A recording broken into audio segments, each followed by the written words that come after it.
Hello and welcome to a new stream where I do a song breakdown for my recent release, Killing Me.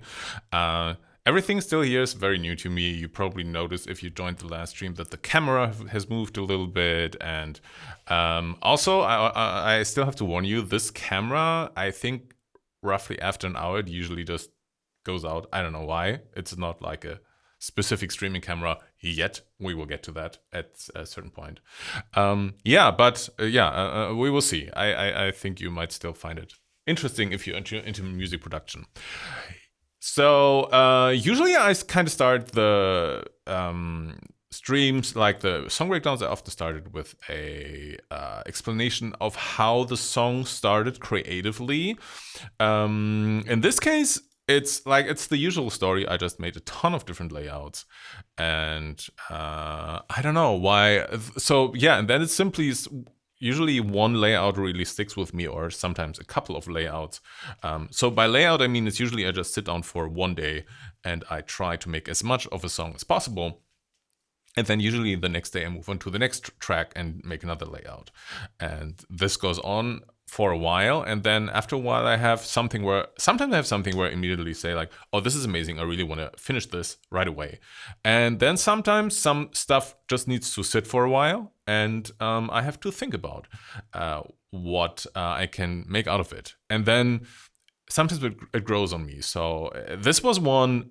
So whenever I listen to the old layouts, this one stood out to me, and the more I listened to it, the more it stood out to me.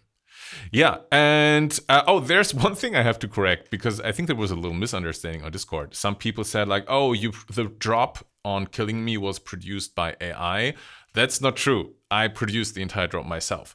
I used some AI in the creative process. I get to that later. I explain why I did that and how I did that, and why I personally think that is makes sense to do it that way. But I explain that later. But the track was produced by me. Also, the drop was entirely produced by me. I'm going to show you right now how it was done. Let's get right into it. I think I don't have like a specific plan for today, like how I break it down. So I think I just run through let's have a look at the structure first. And the structure is also something that developed over time. I think I just, so you see I have the markers here in this case. I think you should be able to hear. I'm just double checking everything because it's the first song breakdown, I think, in almost 2 years. So I'm making sure everything's working correctly.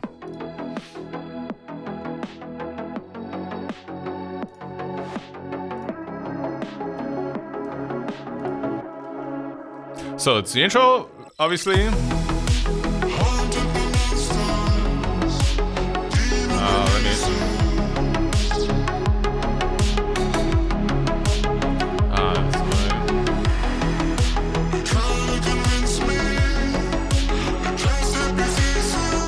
Just gonna lower the volume a little bit. Might be a little too loud otherwise.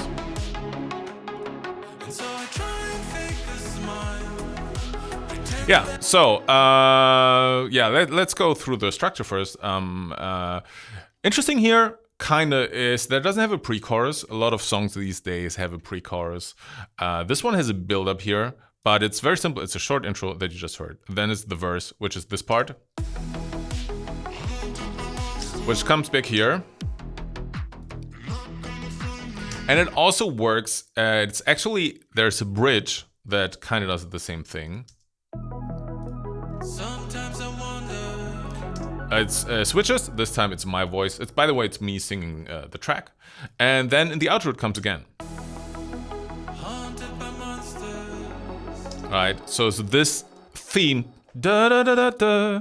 that appears in the first verse, in the second verse, it appears in the bridge, and it appears in the outro. I personally think because it's in kind of different contexts,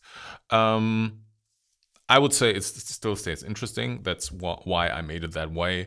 And it's the change of the context, I would say, that at least that was the intention.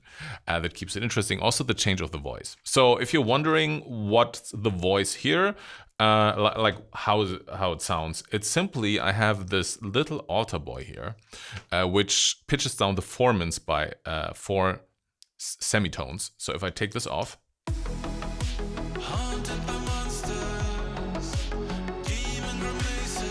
so then it's my voice. If you switch it back on here,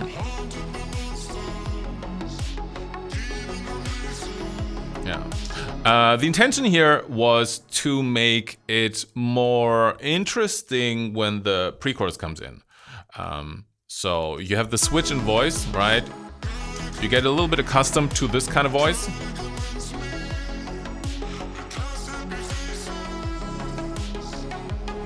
And then the chorus comes.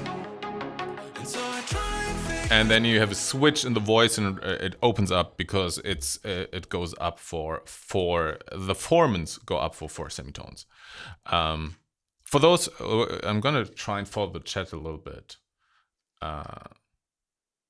If there are any specific questions, which is better, FL Studio, Ableton Live? I don't know. I never used FL Studio. I think it really depends on your personal taste. Also, I think it's. So those are just tools. It's not like one can make better music. It's always the person making the music. Like there have been incredible hit songs with both Ableton Live and FL Studio. They're incredibly talented and successful people using both programs. So it's just a matter of your personal taste. I think any discussion about what is like objectively better, I think leads nowhere. Personally, I just like Ableton Live. I like the workflow of it, and it's so the differences between the DAWs like Logic and FL Studio and Ableton, also Cubase, etc. It's very much about the workflow, I would say. That's what makes a difference, and it's just a matter of your personal taste, what you prefer. Anyway, why did you use Cubase there? Oh yeah, I wanted to go back to Cubase at some point. I went back to Cubase for the comping. So when you do a lot of different takes, let me see. No, I don't think I have it here. But if you would like record something here and record it again and again, then you have a good workflow to combine different takes into one really good take, which is something that I really need to use, by the way, because I'm not a great singer, but I'm good at editing. So that workflow, that didn't exist in Ableton Live. And that's why I wanted to switch to Cubase. But then I found Cubase was very complicated to use these days. There are so many options, and it has way more options than Ableton Live. But for that reason, you also have to make way more decisions. That's why I switched back to Ableton, especially because it also started with comping. Okay, let's get back to the structure, actually. So verse, then the chorus.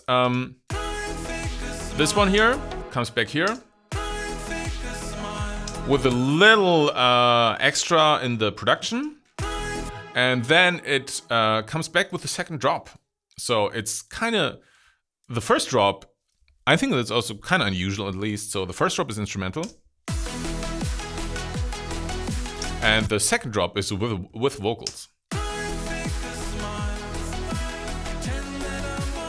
So this is like the climax of the song, if you will, where the chorus and the drop become one. And then there's a post drop even with a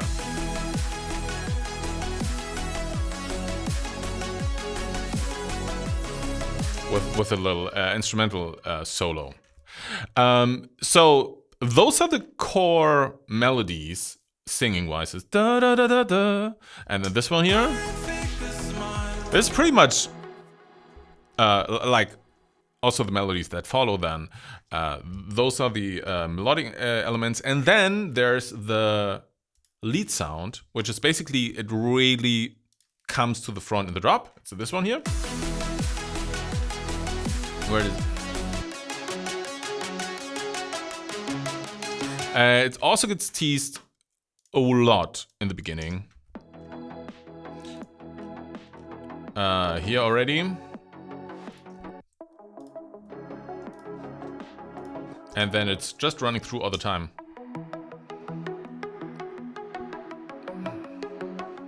This is the verse. You have this thing already running.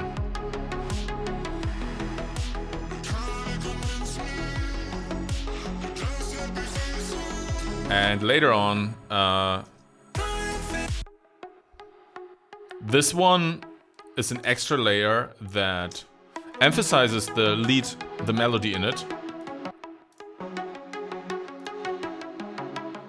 Right?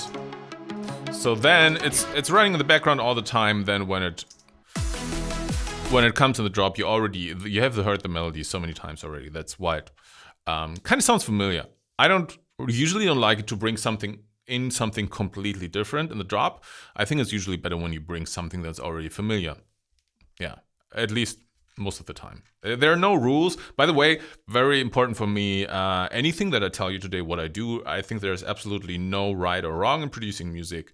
It's my approach, and I might change the approach in a different song as well. And everything that I say, this is how I do it. It's just subjective. Whatever works emotionally for you is the correct way. Same thing for like anything in engineering. There's no right or wrong engineering. You can use like a compressor completely differently than it's usually used. There's like an intended use, and you may use it completely differently, and it might work for you and might find something amazing. So never think about what's the correct way to produce music. Just think about it in a way, what gives you what result, and what's the result that you want to achieve, and try something completely different. And it might just sound amazing. And never let anybody tell you it's wrong. Right? I had actually quite a few situations where people told me what I was doing was wrong, and then the songs became successful because I thought it sounded great, even though it was like technically wrong. Okay, so those are the musical elements: the verse, the chorus, and then the lead instrument. Those are the important ones. Let's go through how the different parts work. So the intro simply establishes the chord progression.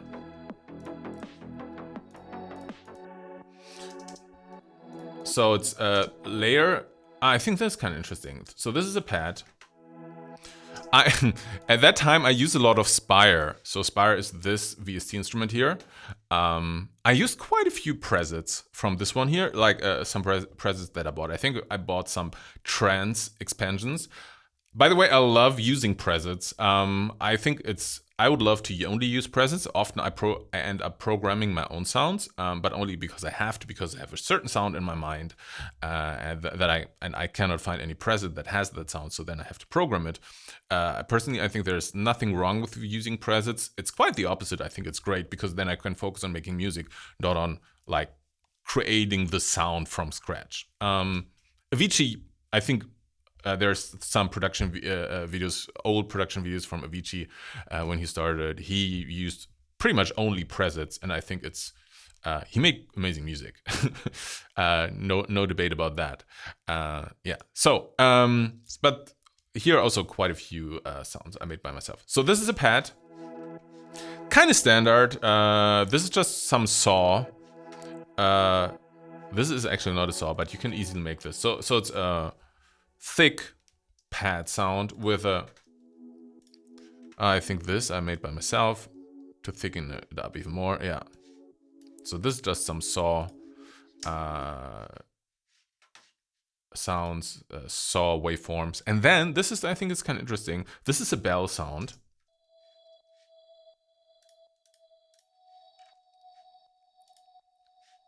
And as you can hear, it's not a pad, like it's just playing one note each. So I think, this is to emphasize these notes. So if you listen to them together.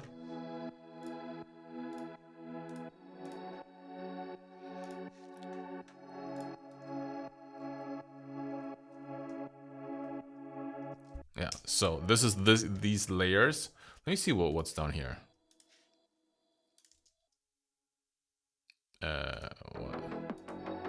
Okay.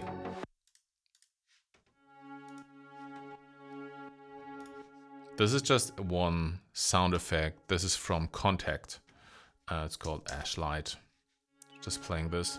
Play it here, and I place one more time in the end. I printed it here.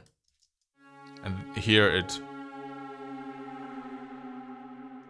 has this little pitch on it. which I programmed myself. Let me delete this. So those are the pads. And this is also a preset from Spire. Like I said before, I used a lot of Spire at that time. I used quite a bit of distortion. This is, wait a second. So this is a clipper. Let me zoom in a little bit. So this is a waveform, right, of the bass. I'm just clipping away the transients here. If I turn it off, let me turn this all off here. So this is the, wow, this is the unpressed. Now let me keep the EQ on. So this is without these effects. And you can hear it's quite punchy in the beginning.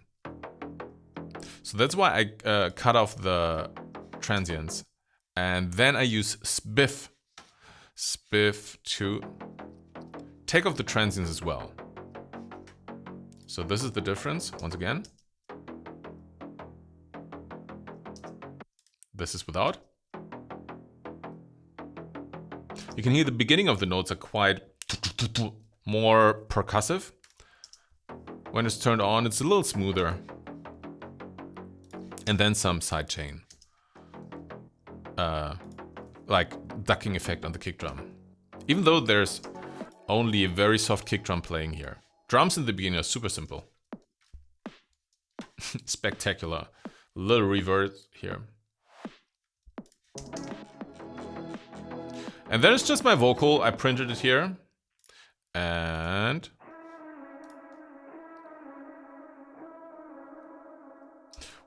this is obviously with distortion and a lot of delay and reverb. Yeah, then we get to the verse.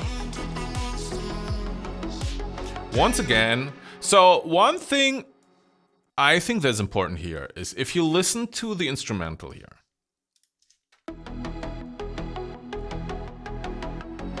It has a lot of room to it, right? A lot of reverb.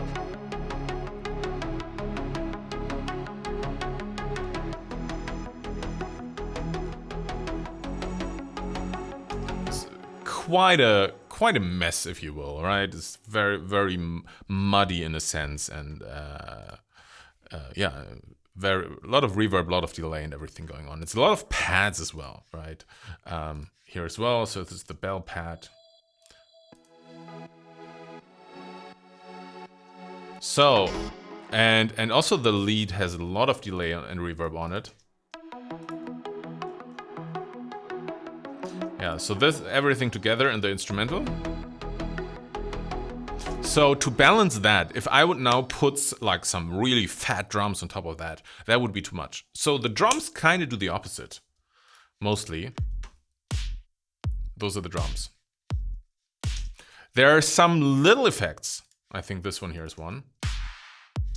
And you see I even cut off the reverb tail here. If that, I think this, oh, this is actually also done in a way. If you would have this reverb just going on, it would just also clutter up the mix. So, but mostly it's a kick and snare.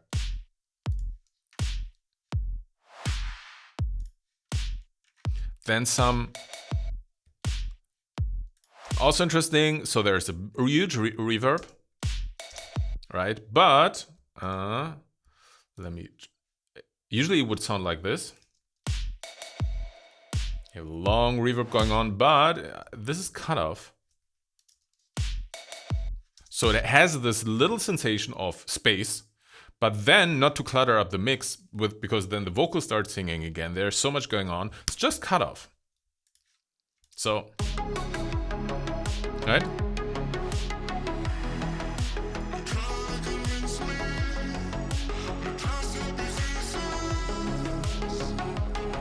And I think that's, for me, that's the reason why it works is because all the stuff that's going on, like the space that's in the instruments is contrasted by basically zero space in the drums.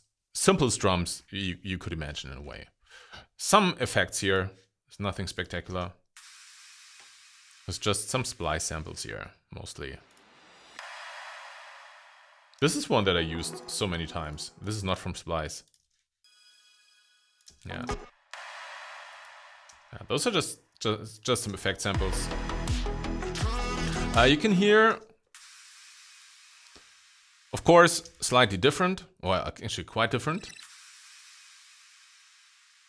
So still, just to keep it interesting, if I would just take this and copy it here, right? Let me do it like this. That would be a little boring. So you have the same impact.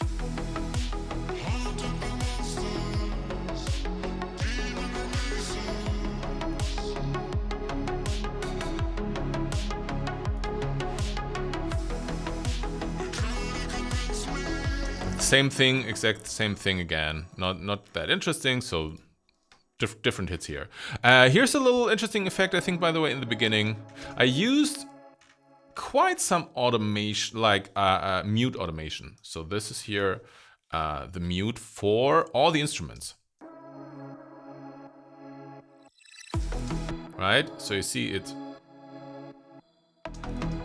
If I solo it, it's playing, but you see here. Wait, let me turn off all the rest. No, not this one.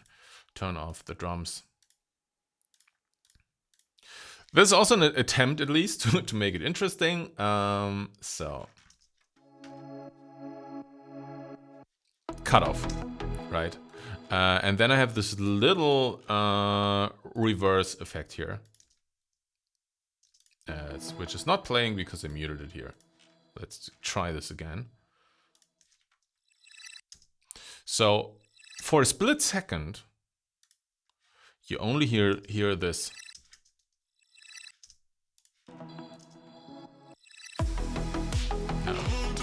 Also an attempt to keep it interesting, like some ear candy.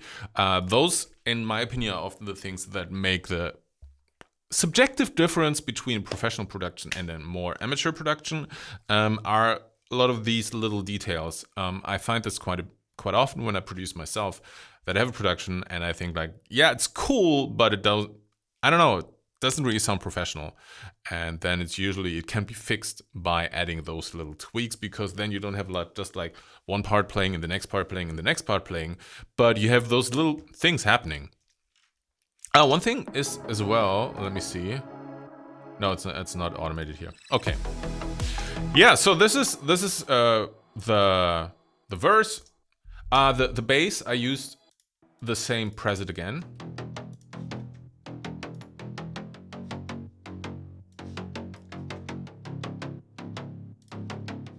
I wonder if it... Yeah, you can see a little bit of mod wheel going on here. This might also be interesting for you. So that's another way to keep a song interesting, is slightly changing the sound.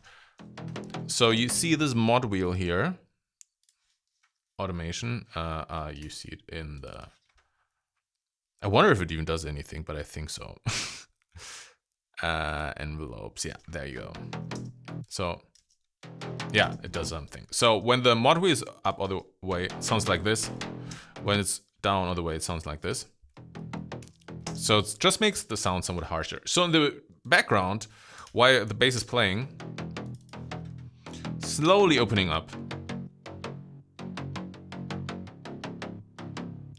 Right?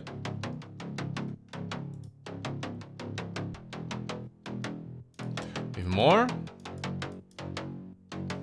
And going down a little bit again.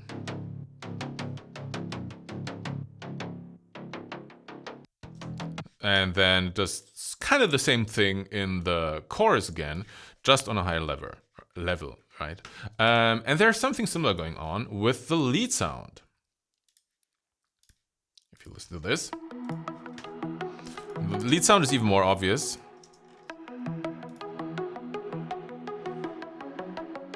While this, let's listen to it first, and then I'm gonna play it with the entire track.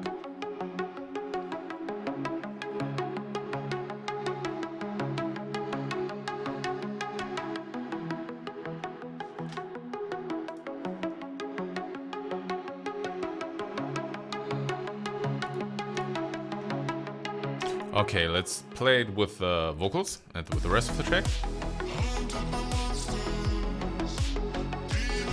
So it opens slowly, and now where it's playing alone, it's pretty open, and then drops again because at this point it needs to make some space for the vocals again.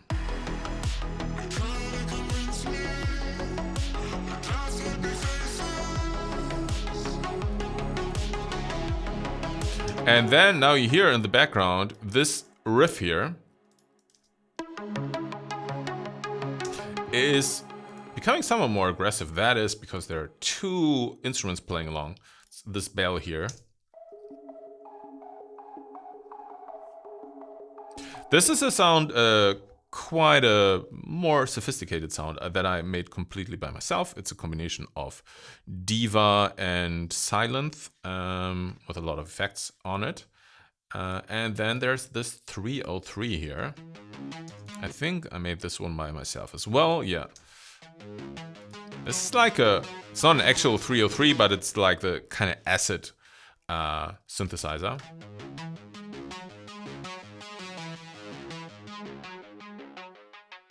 Yeah.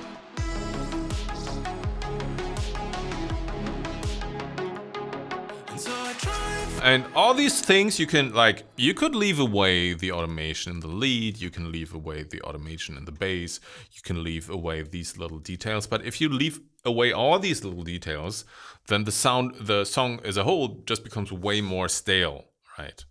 I could do it right now. I was thinking about maybe doing it right now, but I think it would be too... I think you're getting the point anyway.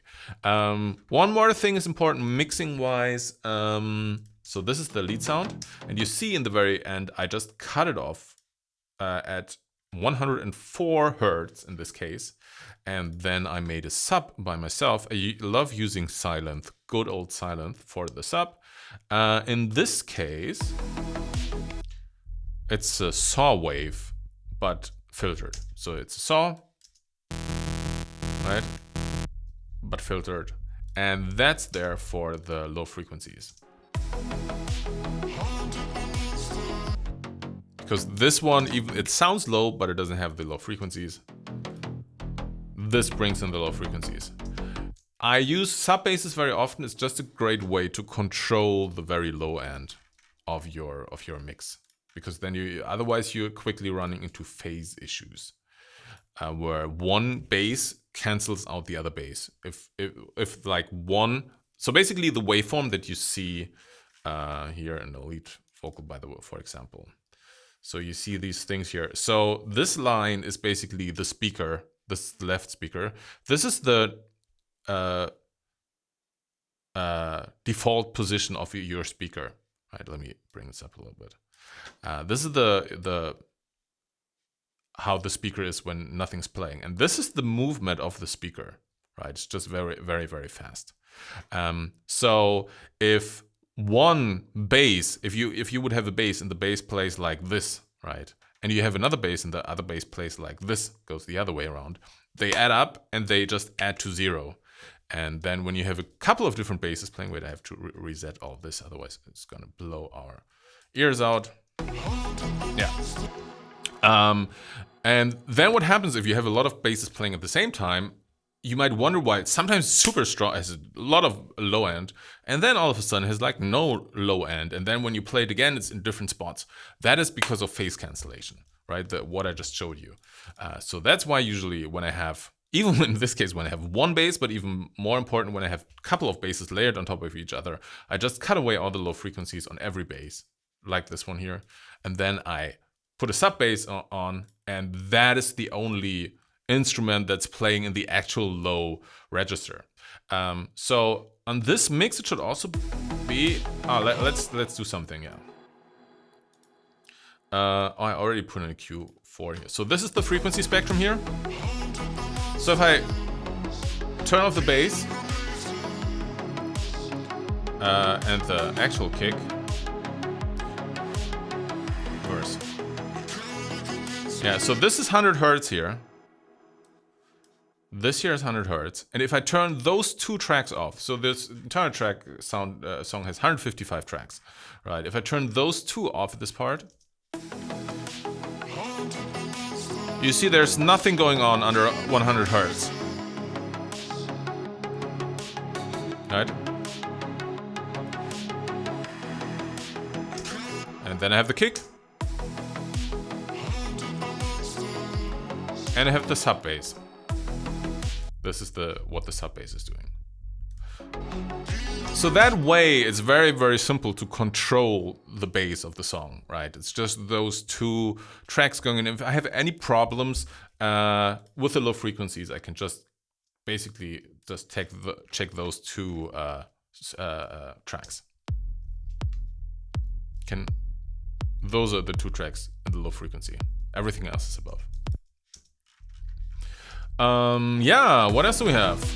That's pretty much the verse. I already showed you the effect on the vocals. Let's go through the other effects as well on the vocals. Going to show you the naked dry vocals. Yeah, let me turn this off.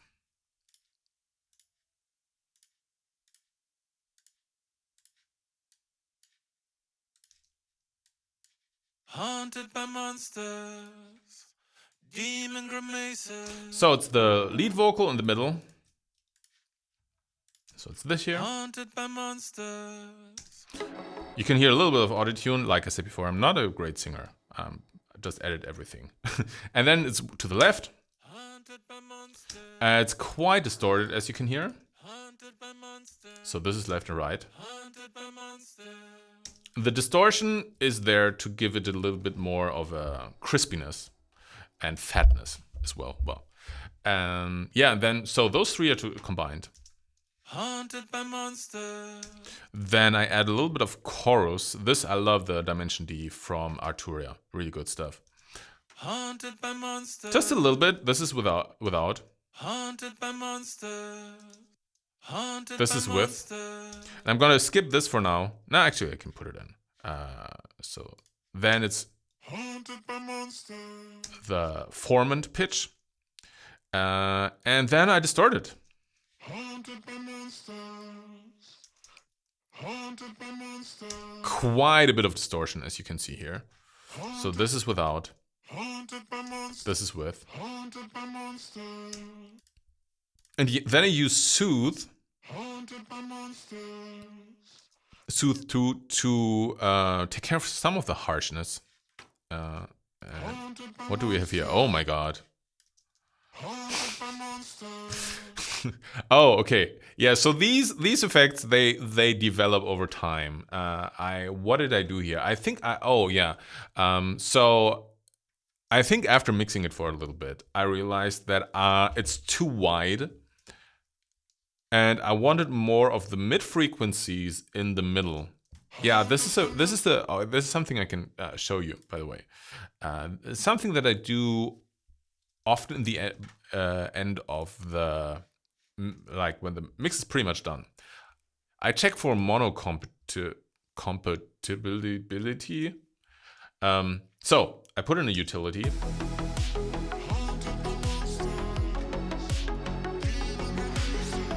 And switch it to mono. There are a lot of reasons why you want your song to sound good in mono. For example, mobile phones usually often they just play the mono signal. Some do stereo, like if you hold it like this, then it's stereo. But sometimes if you hold it like that, both speakers will be mono. Depends. And also club systems, sometimes, and even festivals and stuff, they often sum it up. They don't want for a couple of reasons, technical reasons. They just use a mono signal. So they just will add up both stereo tracks and make a mono. And a lot of crazy things can happen when you mix it to mono.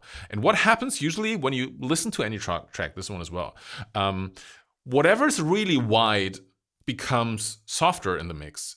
And whatever's in the middle sticks out more. And what you want is the right things to come at you when it switches to mono, because you will see, because you have less space, you only want the important things to stick out. And in this case, it's the voice, obviously. What happened before I did this weird thing here, is that when I switched it to mono, the voice was too far away. So it was like all the instruments, and especially the drums, were very up close. But voice sounded just too far away when it went to mono.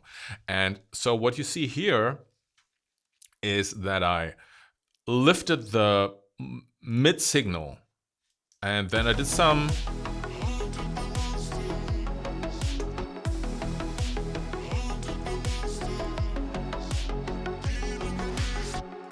is this doing the right thing at the moment?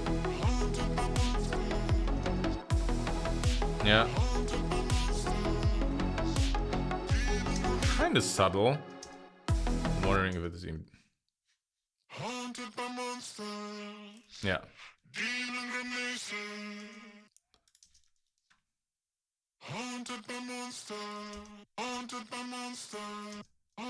Yeah. Now I can hear it clearly. So, you can see here, I added the signal in the middle that cuts through. Like this kind of harsh frequency. I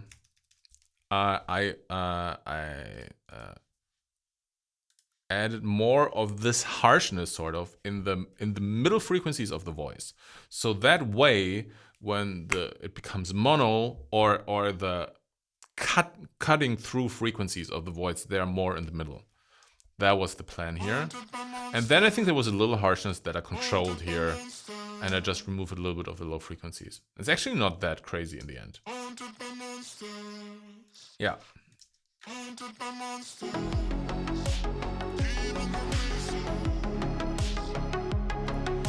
And then, this is just a compressor here.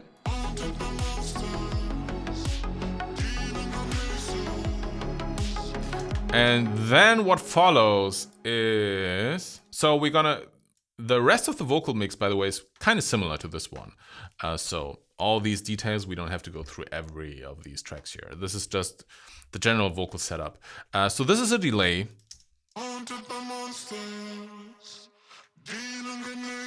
And what I did here is I created two chains. I can just play one chain. So this is just the dry signal. And let me close this. So this thing here, you can see here, it just does nothing. Right, I turn it off and on. Does nothing, but it also has a different chain. This one here. And that one is a delay. Let me play the two. Right, it's like an echo. And then I added a chorus on the echo. And then I compressed the echo, but I compressed it to the initial signal. So I didn't compress the echo on itself, but I compressed it whenever the main vocal is playing. So what it does, you can see here. Let me play this one just on its own. So what it does, let me make this more extreme. Yeah, you can hear it now. Whenever the main voice is not playing, the echo comes up. Whenever the main voice is playing again, the echo is pushed away.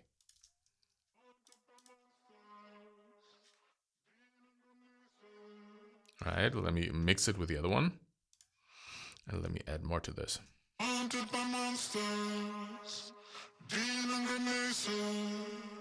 So this is a very common trick. So you have a lot of space, but as soon as the main signal is there, the space is pressed away a little bit. And as soon as the main signal stops, the space comes back. So it's simply compressing the delay depending on, and you can see this here, this is here a side chain. So it side chains the main vocal and side chains the main vocal on top of the reverb, on the delay. And this one here, this is also interesting. So I had more side signal on the delay and less side signal and less mid signal on the delay. So you can hear the delay more in the stereo mix and you can hear it less in the mono mix. Because in the mono mix, I wanted less of the delay getting in the way of the vocal. And in the stereo mix, there's a lot of space and then I wanted to have more of the delay. So what I did here is I added side signal. So the way you can do it in Pro Q4, you make a new chain, right? And here you simply select and say like, okay, I just want to treat the left signal, or I just want to treat the right, or usually it's just stereo, or you can just treat the mid signal. So now everything that's in the middle gets treated, and everything that's on the side gets not treated. And you can do it the other way around. You can just treat the side signal. And that's what I did with the delay here. And then I did kind of the same thing with the reverb.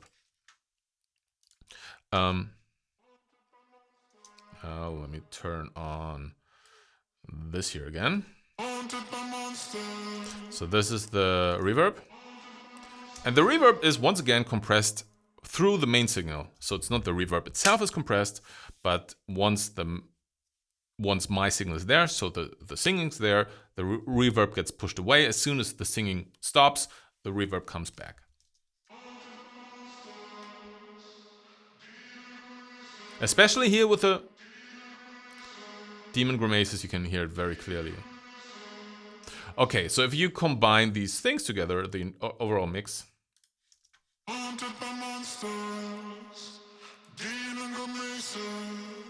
And what you can hear is when Demon Grimaces come, so there's a lot of reverb, it feels, going on here, right? But as soon as Demon Grimaces start singing again, it's not covered by the delay and it's not covered by the reverb.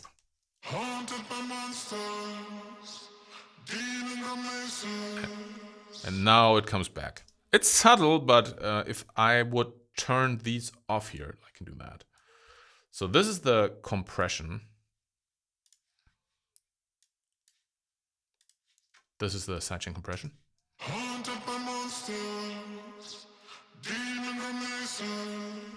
Yeah.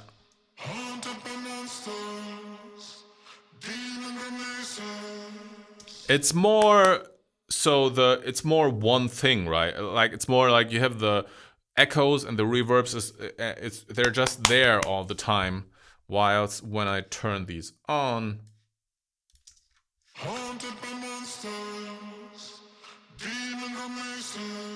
you can clearly hear how somehow the vocals are in front of the delay and in front of the echoes, but still the reverb and everything is there. So that's the sidechain compression on these things.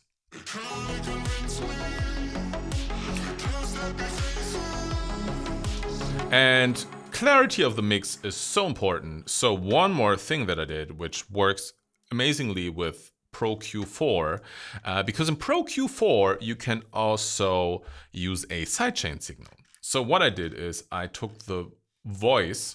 So this Pro Q4 is on all the instruments. So it's here. That's all the instruments. So it's the bells, this here, the pads, the bass, and of course this lead sound, this here. So all these together.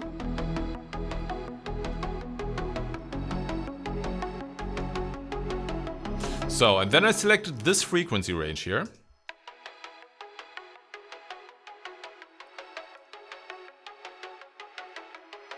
And this is where usually the frequency range around like 2,800 hertz up and down, like, I don't know, 2,000, 3,000 hertz. That's where you understand the voice, right? You probably noticed that it sounds a little bit like a telephone EQ. And the reason a telephone, like old telephones, had that specific frequency ranges, because that's where you would understand voice. You can cut away anything under 500 hertz, and you can cut away everything probably above 8,000 or 7,000 hertz even. You can cut that all away, but if you leave the middle, you can still understand what the voice is saying. So that's the frequency range I selected. Then I used the sidechain, and whenever the voice comes in, it pushes away the instruments. Look. Wait a second, it has to be on.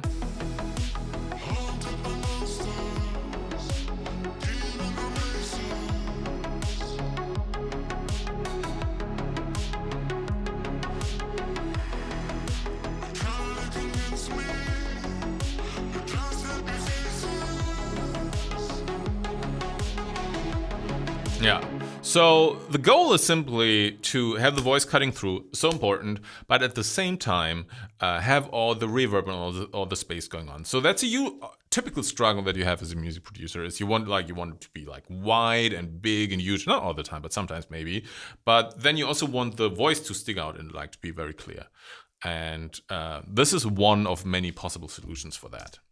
There's also a little interesting thing I think I did here. Went a little crazy. I automated, yeah.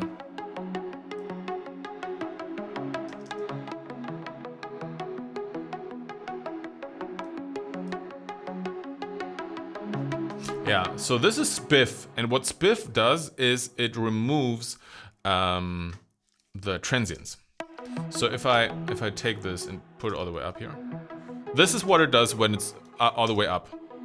So you hear all the click in the beginning is gone, right? So I automated this, and whenever the voice is singing something important, then it gets turned on a little bit, so you have less of the click working against the voice, right? Haunted by monster. That one. That one as well. And then it's just there and clicky, clicky, clicky, clicky.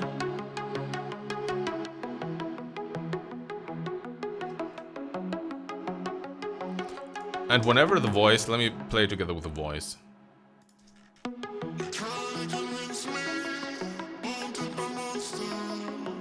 And you can see it working here, so.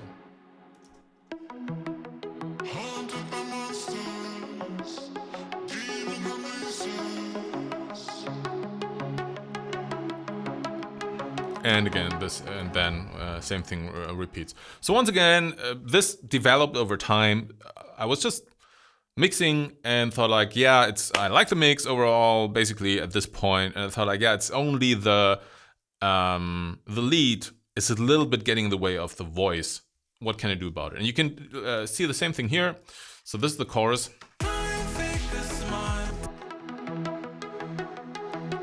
It could overemphasize it.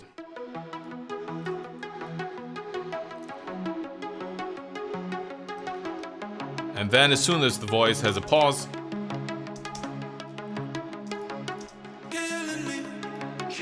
yeah, it's not important anymore because it's just this echo.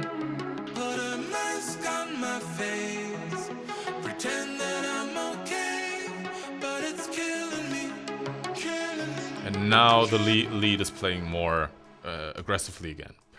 Yeah.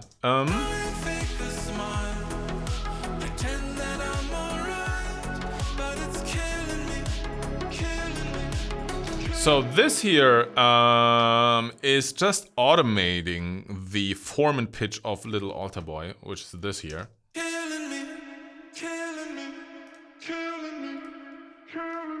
So it's this plugin here, Little Altar Boy, Formant.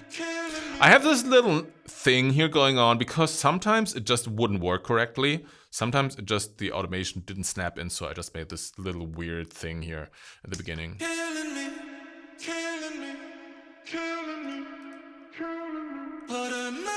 Then it gets turned off, so you might think like, wait, why is it not doing anything? Because the entire effect gets turned off.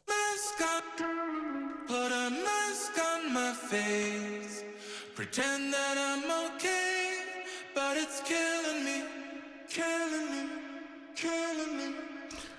And then I think I used, yeah, Pigments has a very nice new thing where you can use it as a vocoder. That's what I did immediately. So Pigments from Arturia, great Vist. Just selected the vocoder function here. It's in the effects. And just made some harmony with that. I kept it completely dry because there's so much reverb and delay already going on. Try and fake a smile, pretend that I'm alright, but it's killing me, killing me. Yeah, I think the camera went off. Let me try, see if I can fix it. It's not that important. But just in case you guys miss me. No. Hello. Yeah, that's what I thought might happen at some point.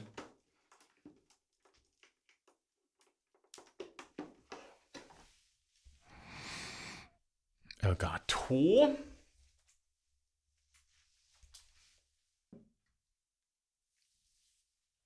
Yes. Hello. We're back again.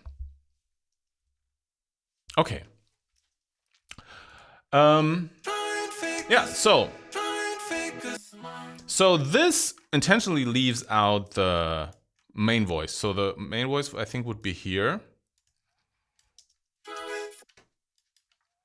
So this would be the main voice.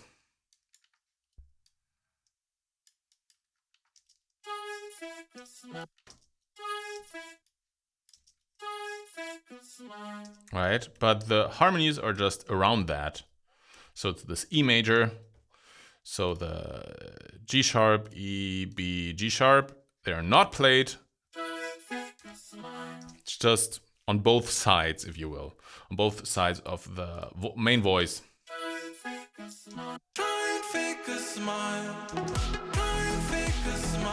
Yeah, it's just there to make it shine more. It makes quite a difference if you leave this away.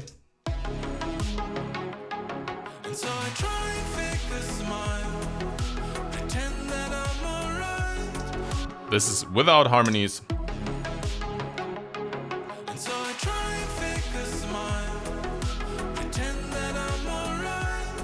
Yeah, this is with harmonies. I think makes quite a difference. Anything else happening here? It's just another pad. I think this is just a one that I made myself just to thicken things up more. And what's this? This is, I think, a choir. Oh yeah, this is a Quantum Leap Symphonic Orchestra. No. This one here. This is kind of interesting, by the way. I'm not affiliated with them or anything, but they have a subscription model. I mean, there are some things I hate with subscription models, but this one I think is kind of okay because you pay, I don't know how much exactly, like $12, $20, something like that per month, and you can use all the instruments. So if you want to make like symphonic, like cinematic music, like you have everything. You have like, I think like 25,000 instruments, and they're pretty good. So yeah, if you're into that kind of music, if you want to make something like cinematic, you have like drums and percussions, tons of those. And it's one plugin, and is it yeah, it's still the correct one, and it just downloads the ones that you need when you need them, because I think it's like terabytes of samples, as you can see here. This is just the guitar and bass now, so so much stuff.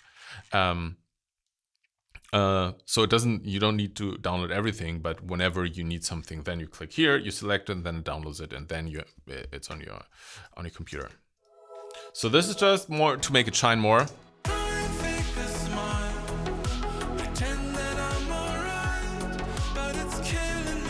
This is my own synthesizer here again. I think it's also important.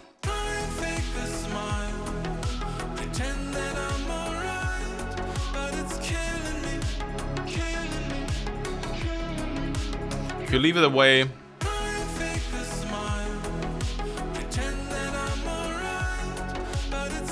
I think it's would be missing if you leave it away. Yeah, other than that, the lead, like I played before already, gets another layer.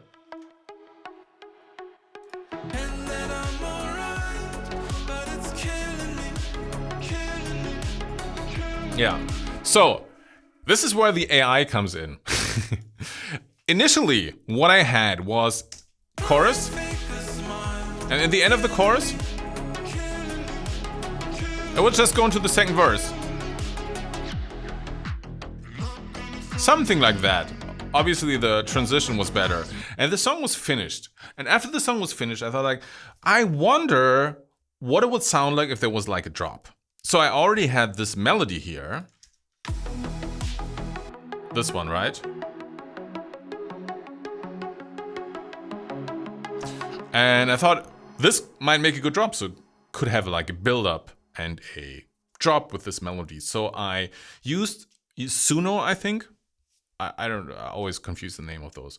I think it was Suno, and I put the melody in there, and I said, "Hey, like, how would it sound like if I had like a build up after that and then a drop?" And the reason was simply to get a feeling for the structure, because building, like producing a build up and a drop, takes like 1 or 2 days, depending on how well it goes. At least for me. Maybe other people are way faster. For me, it takes quite a while. You will see the drop is quite complex. And I just wondered how the structure would feel like, because sometimes it would be like, oh, okay, I produce the build up and the drop. And then I realized like the structure doesn't make sense anymore. So then I scrapped the entire thing. So then what I did, I said like, okay, cool. I just put the verse and this melody that I already had, this lead here. I put it into an AI and said like, hey, make me a drop and a build up out of it. I can play you the one that I think it made. So I think it sounds like this.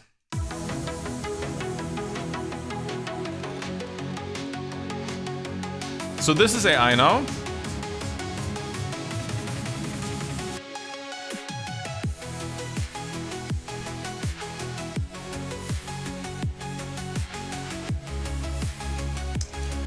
Yeah. So I don't think it's so personally, I don't think this sounds great. But it gave me I thought when I listened to the entire song, I knew structure-wise it made sense. So that's what I did. And you may probably notice. So I created like, as you usually do, I did like, I don't know, 20 different versions. Most sounded way worse than this one. But this specific one had less, I remember listening to this. I was like, yeah, okay, cool. But this part, I thought like, wow, I love this part. And that's why I just kept this little part. So this part here, that's AI generated.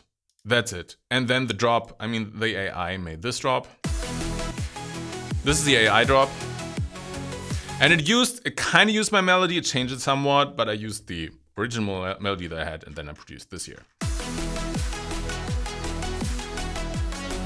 And remember, like, I used my own melody for this anyway. So it was so I just use it as a tool to kind of make how's it called? Schizo, like a draft. Draft of the structure, and when I realized, okay, the structure is working, then I sit down and produce the entire thing.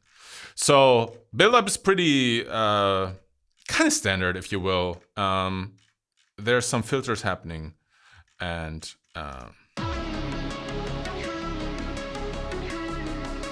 just filters opening up, and your usual suspects. So it's this kind of stuff here.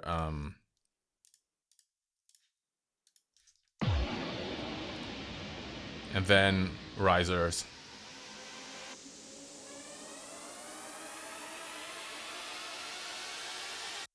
Yeah, seems to be even a little mistake in it. But anyway, I think it works. And then this beep here.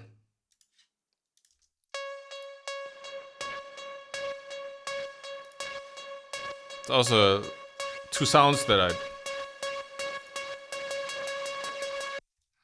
and snare rolls, and that's pretty much it. And then this killing me here.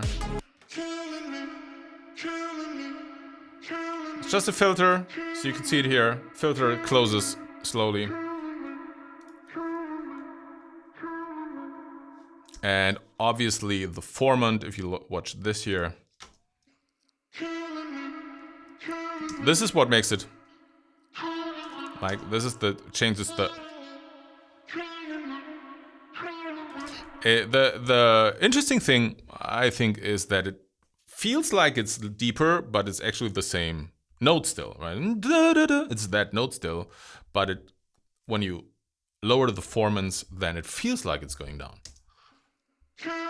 So this is automated together with the filter. So this is slowly feels like it's going down, which fits for the lyrics killing me. The rest goes up. Snare roll, etc., etc. And then we have this little... And then comes this drop here. Let's go through it. One thing that sticks out to me right away is that it has a different kick drum. So the kick drum here is more subtle, I would say. This more is aggressive, more punchy. Doesn't have that, it's not that long. That's also like, it's just tuk, tuk, more percussive, if you will, because it has to cut through more stuff. Like if I would use the same kick drum here, it would just drown and would also clutter up the low frequencies. So when you have more stuff going on, you need a more punchy, more aggressive, more percussive kick drum. And clap, same thing. Very aggressive clap. And now we have some hi-hats as well. Virtual ride sample here. Some crashes. I think that's just a loop here. And just combine them. You could go like, I programmed some myself, used some samples, sometimes it's from different libraries. Some people spend more time with this. It's a hi-hat loop is a hi-hat loop, right? Like I just need one that fits. I want to focus more on lyrics and melodies and the overall structure and overall meaning of the song rather than going crazy about like some hi-hats. Yeah, but that's like a matter of taste once again. And the bass is kind of similar to the one that we already had.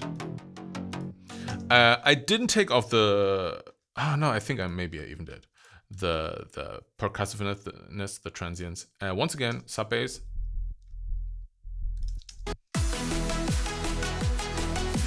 Now this I think is new. Yeah. Just some chords. And then very distorted pad.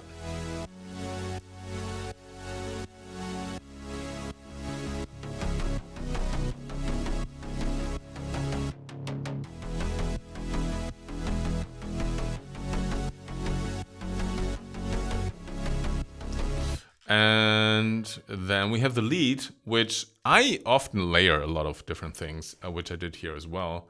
Sounds like this. So this is pretty much the one that we had playing before as well. Now, as you can hear, the filter is pretty open. It has quite a bit of transients to it, quite a bit of attack. 1 octave higher. Then we have this one here. I think, so I printed all of these because it was just taking up too much processing power. I think this is just a guitar. Just a sample guitar with a distortion that I programmed in this case. And this is a plucked guitar with a distortion. There's everything together.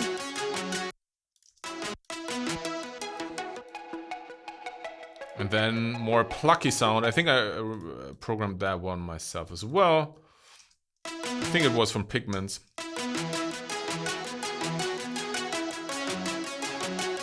And then what I did is, oh, there's another high guitar. What's this? Ah, this is from Nexus with a little editing. As you can hear, I'm not scared of transients anymore because there's no voice and the lead's supposed to cut through. So now it's like very harsh, a lot of transients. If you would put like a main vocal on this one, it would just drown in the lead, right? It would never cut through against the lead because now the lead is like all there. And before I just kept it very much in the background because I wanted the main vocal to be there.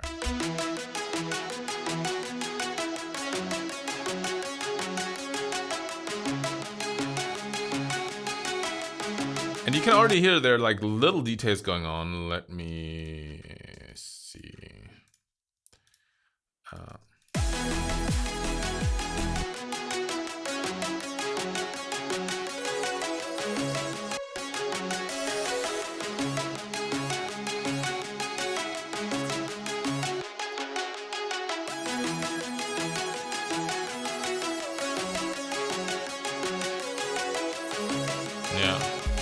So it's a little... This is there to emphasize that little part here.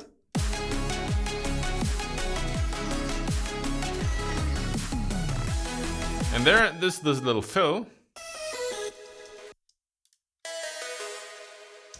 This is, I think, that's from the CMI sampler from Arturia.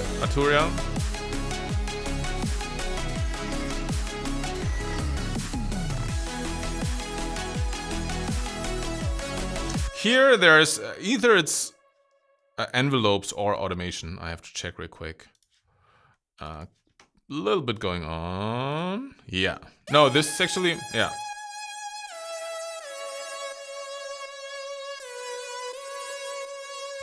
So just like this part here for the lead, where it's just emphasizing some notes, once again, I think what separates what makes a production sound professional are these little details. So little details that are added here to the lead is this little slides. So I'm emphasizing it, making them longer just to hear what's going on.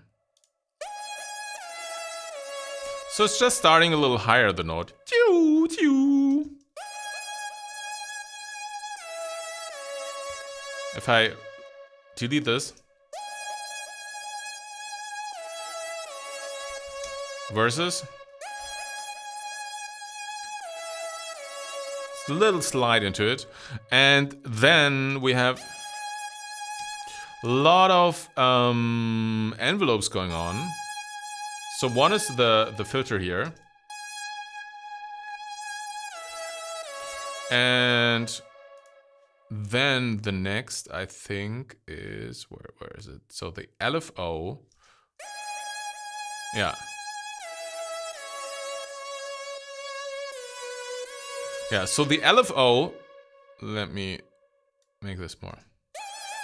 So it's this effect. So this LFO is modulating. Where's the LFO? This here. It's this LFO. It's modulating the oscillator, but it's once the LFO itself is modulated by envelope number 3. So you can see here how this is going up, and this is modulating this here. So the beginning of the note, we can. At the beginning, the note is more stable in the middle, but also more aggressive because the filter is open. And over time, the filter closes, and the vibrato becomes more. And then it slowly fades out as well. You see there's an envelope here as well. I'm still holding the note. So there are a couple of different things happening at the same time. All together, trying to make the sound more alive. If I would just remove all of them, it would just be very steady. Once again, you could like leave away the vibrato. You could leave away the filter as well. But if you leave away all of them,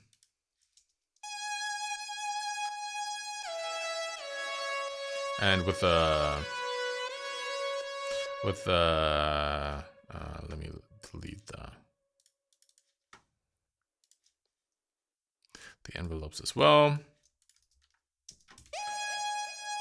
and also where is it? The glide.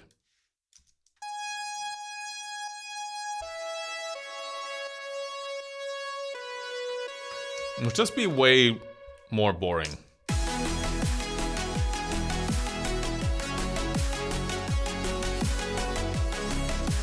Like this.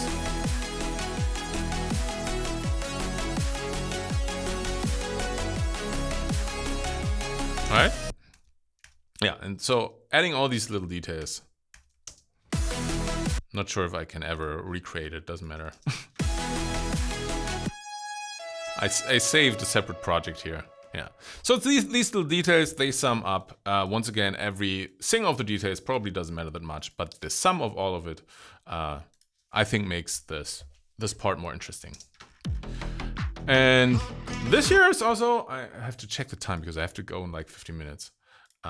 This here is kind of an unusual thing that I did here. I have this plugin called Codec. And it behaves like an MP3 codec, right? Like, so this part, the instrumental here, plays like a low quality MP3. This is if I make it even worse. Right? So this would be really low quality MP3. So I have a little bit of this. This is when I turn it off. So you hear the bass is very crisp, everything's very much there. But when I turn it on, it's weird in a weird way. Yeah, which was what I liked about it. And then what it does is, when these things here open up, you can see it down here, the bit rate increases, so it becomes more clear. Right? And then goes back again. So here we have only the bass playing, and then we have this little effects. There's a bass, a stack on the bass.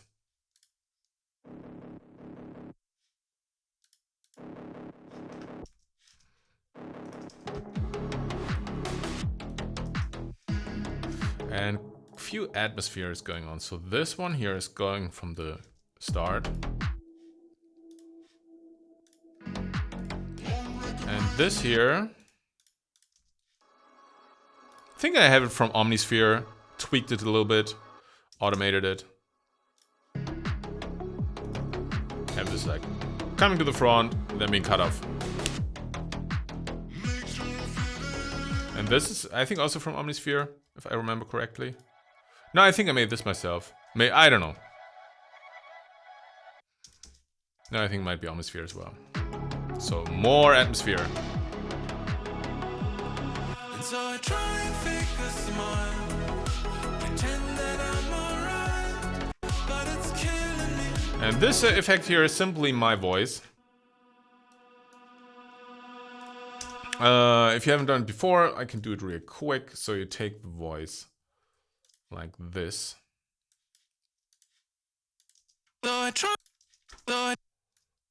Take this part here. Maybe you reverse it. So it's like this. And then you put a reverb on it. Make it really long.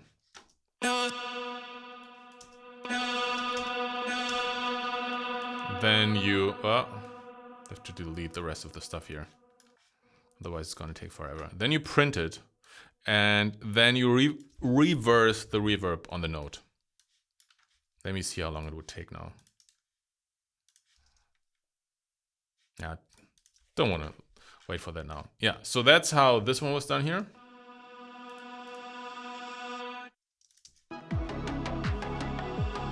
And so I try and fake a smile, pretend that I'm alright, but it's killing.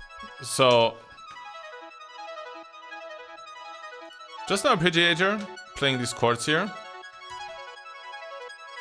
And once again, no, this doesn't have a. Oh no, I automated the. So I automated the filter. You can see it here. So it opens up over the chorus of the chorus, with the chorus of the chorus.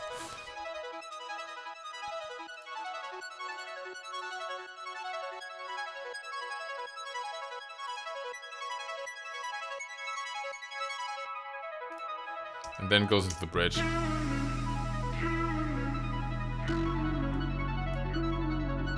Yeah. Other than that,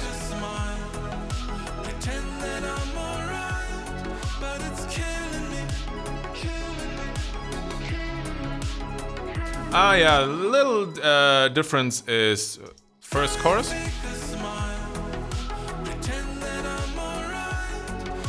Now, since we have the arpeggio going on, this one here, these don't cut through anymore. So I added another one. This is more aggressive. So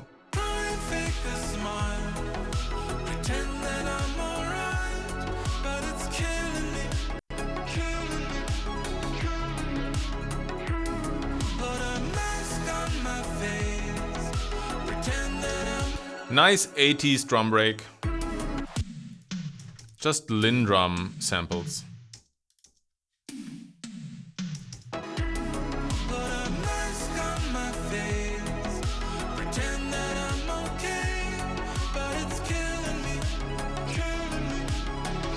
And very simple break.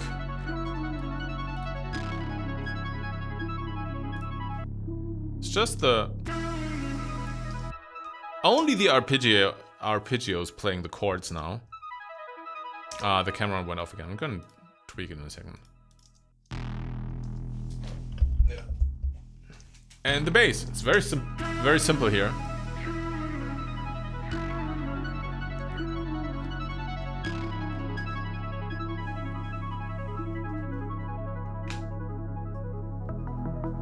Sometimes I wonder amongst all the others.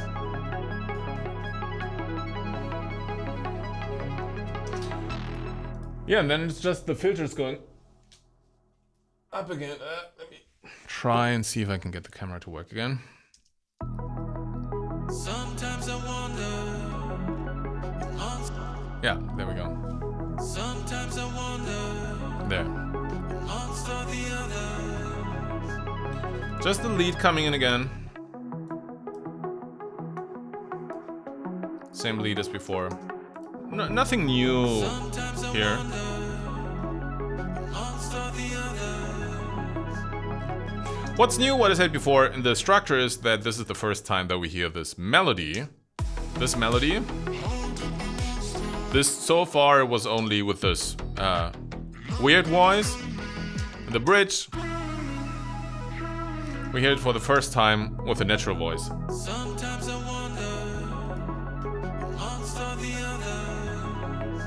Yeah, and then we're just gonna wrap this up real quick. And the chorus is nothing crazy more going on. What I did, I assume what I did a lot was... Yeah, no? Well,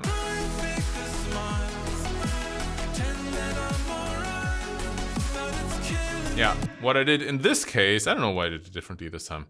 I used Soothe, but with a sidechain. So I put the vocals in Soothe as a sidechain for the drop.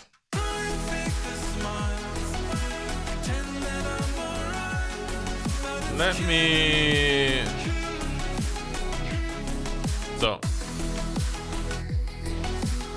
So this is how Soothe affects the drop.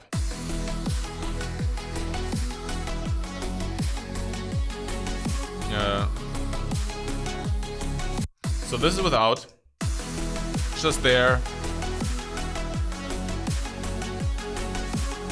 If you turn on Soothe, cuts out all these frequencies.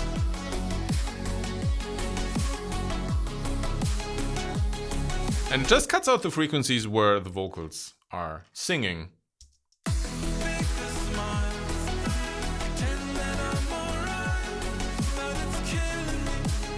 And that way,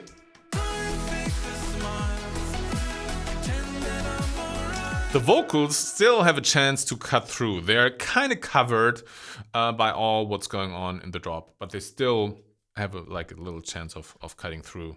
It's quite busy, this last chorus, with the drop and the vocals running at the same time. But this is how I try to make it work.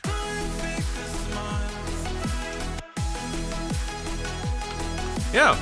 And then this little weird thing here, this took me one day to make, I think. I imagined it more exciting. It's just like a ton of different notes and samples and growl basses and everything.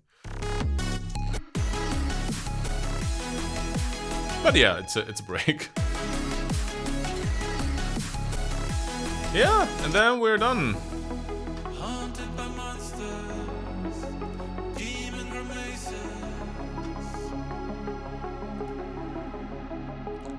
And this time, this sound here pitches down.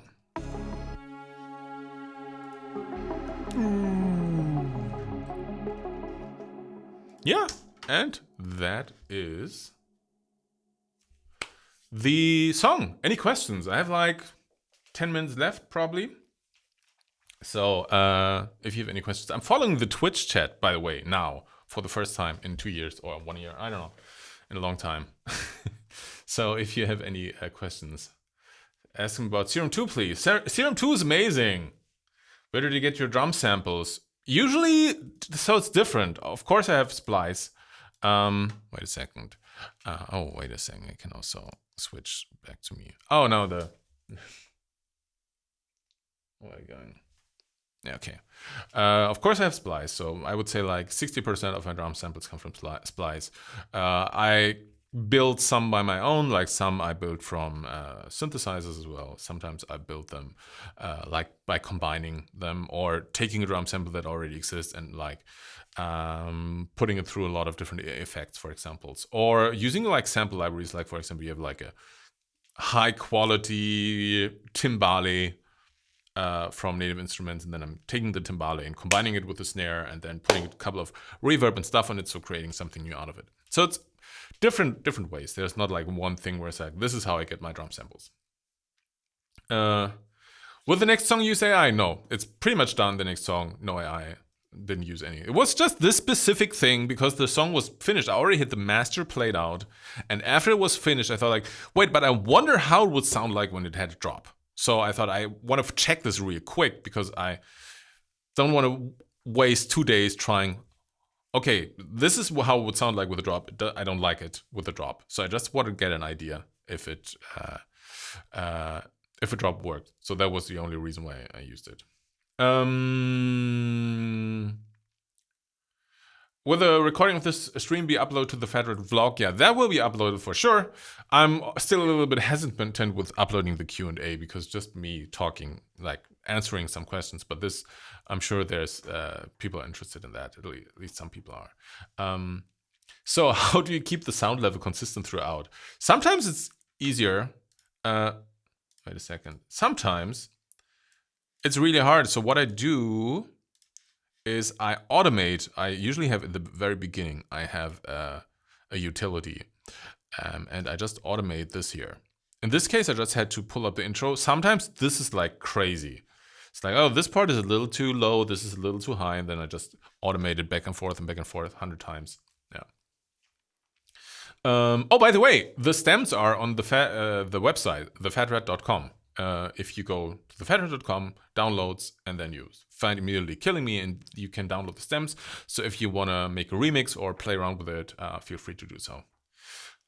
Do you think you could do a stream in the future, which talks about mastering? Yeah, I don't think mastering is so important. Honestly, I think it's so if you have an amazing song that's written amazing and you have great recording and you produced it in a fantastic way, every signal sounds great and they really match well, and you have a great mix and everything's great, then a really good mastering can add another 2, 3, or 5%. But it's the last thing I would worry about. This one, I'm using a little more sophisticated mastering chains now. I actually use a little bit of OTT on this specific one. That was also for the kind of sound that I was going for. A lot of the songs that I did that are quite successful have like hundreds of millions of streams. It's just a limiter. It's maybe a little bit of EQ. So usually my mastering process is like, so you have the overall mix, but you think like, oh, overall it's a little bit too bright. Cool. Take down a little bit of the high frequencies, or it's needs to be a little bit brighter, or maybe the bass is a little too heavy. So it's just a little bit of tweaking. This one is actually more complicated, I just realized. That's also because of the mono compatibility. Yeah, but it looks more complicated than it is. It's just... and also... So this would be the usual resolution. So I just cut off the side signal, the low frequencies, and then I just have a little bit of a curve here. Mostly taking off the mid frequencies in this case. So that's what I did here. Usually it's less. It's way less. So yeah, in my opinion, mastering should be the last thing that you should worry about. And I don't think it makes or breaks a song in the end.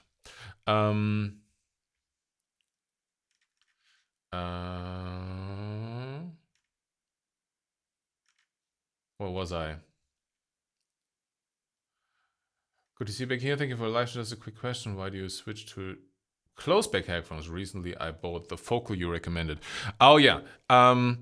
Wow, cool that you got the focal. I still think they're amazing. So the reason I switched is because I use it mostly for recording now because I have a studio now. I have some speakers here.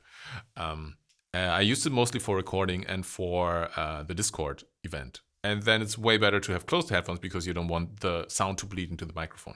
That is the reason. If I would still produce on headphones, like produce and mix on headphones, I would get myself another pair of the Focal Clear Professional. I still think they're amazing.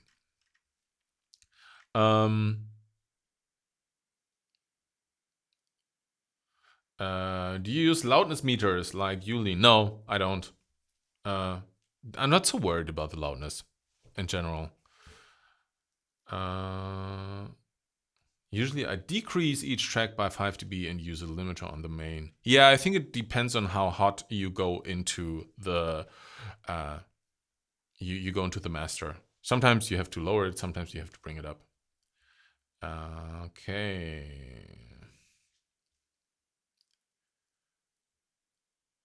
If you don't want to upload the Q&As to the TheFatRat vlog, can you maybe give us an MP3 for the Orange Recordings channel in Discord? Yeah, I can do that definitely. So it's not huge. I think it's quite a huge file. It's it's a few gigabytes, not that crazy. Can I have the name of the VA of EO? What is a VA? How do you find the right sounds? Good question, but just by playing around a lot. What volume do you usually aim for? Like, I don't usually aim for a specific volume in the master, so I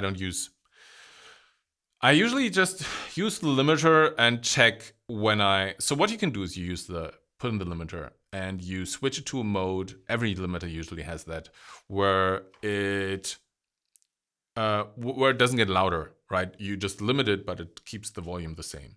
And then I go down until I start hearing it, right? So I hear the limiter starting to work. And then I say, okay, just go back a little bit. So, and that's it for me with the limiter usually. What I also do these days, I use a little bit of clipper. So I clip just a little bit, just shaving off. This is very subtle. Actually, I hope it's subtle. Yeah. So this is the mastering clipper. Wait a second. This is the thing here. So you see here, it just shaves off a little bit. Let's see what does in the drop.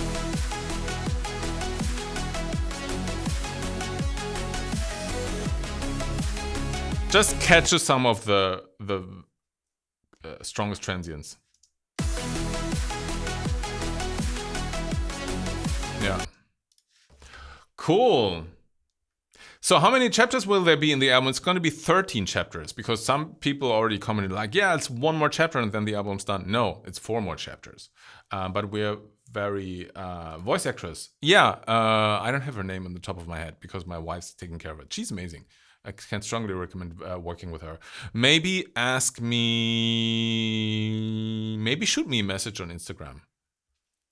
Usually I try and answer all of them. Just ask me on Instagram if I haven't responded there yet. Ask like a few times, like every few days. I try to answer as many questions as possible on Instagram, or answer as many messages as possible on Instagram. I always miss some few because like 30 to 100, between 30 and 100, well, it's sometimes 200 messages depending on what I post, but at least like 30 to 80 messages on Instagram per day. So it's quite a bit. So don't be mad at me if I don't catch yours, but I try to answer as many. I can look up her name. I would love to connect her to a lot of people because she's a great person. She's a great voice actress. Amazing to work with her. Yeah. You don't have Instagram. Shoot a message to my management, the Arcadium. They should answer as well. Will you do a live stream like that for every release? Yeah, that's the plan. Also want to do a song breakdown soon. Let me look it up.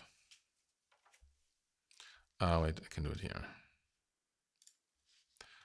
For one of the older songs, that's the plan.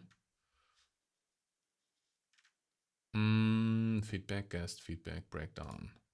So the plan was to do maybe for Fly Away, for example. So yeah, I think that would be fun as well. How do you promote music, specifically an album? I'm not the right person to ask that because I always feel like I'm pretty not good in promoting stuff. Like most of the stuff that I had that was successful was like it just created its own success. Like I don't know, like Unity and Windfall and Xenogenesis and these things when it really started blowing up was just the songs. It just put out the songs. Had like one Tastemaker channel uploading it and did pretty much all the rest on its own. So yeah, just do some social media stuff. And we have the website now. We're collecting emails, so we send out an email to people. But I think ultimately the success of a song really depends on the song itself. Yeah, so I just hope hope for the best. Yeah, I'm gonna upload this. I think I'm gonna actually, if I stop now, I can upload it to the vlog channel right away, which I think I'm gonna do.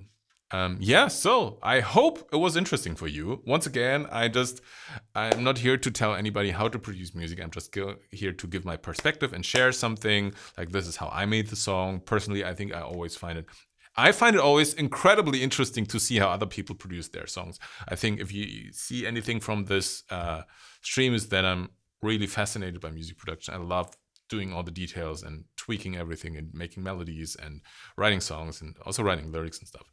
I just love doing it. And so since I love watching other people producing music, I also thought, okay, maybe some people find my stuff interesting. Yeah, I hope you found it interesting. I hope you got some inspiration from it. And yeah, I'm gonna upload this right now to YouTube on the vlog in case you missed something. And I will be back on Discord next week. I hope we're gonna have a guest. I didn't invite anybody yet, but I should do it as soon as possible.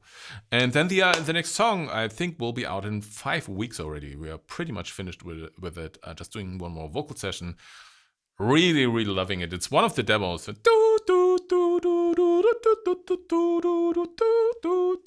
That one, I think it was the unreleased demo number 4, have some amazing vocals. I already have some of the vocals. I think it's gonna be fun. Yeah. Once again, thank you all so much for joining today, and have a great weekend. And boo boo.